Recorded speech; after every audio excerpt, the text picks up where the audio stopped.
Сколько лет вам, Ксения? А вам сколько? 25. 20. Ну, я 20. постарше.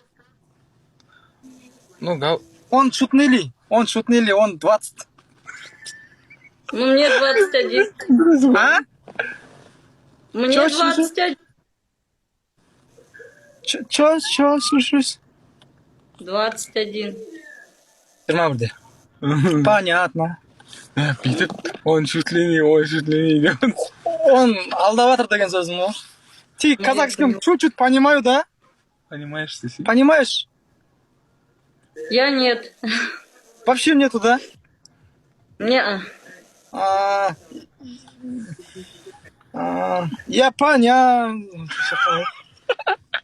Я русский поняла, чуть-чуть. Поняла, не чуть-чуть не поняла. Ничего, нормально. Зато English понимаю. English.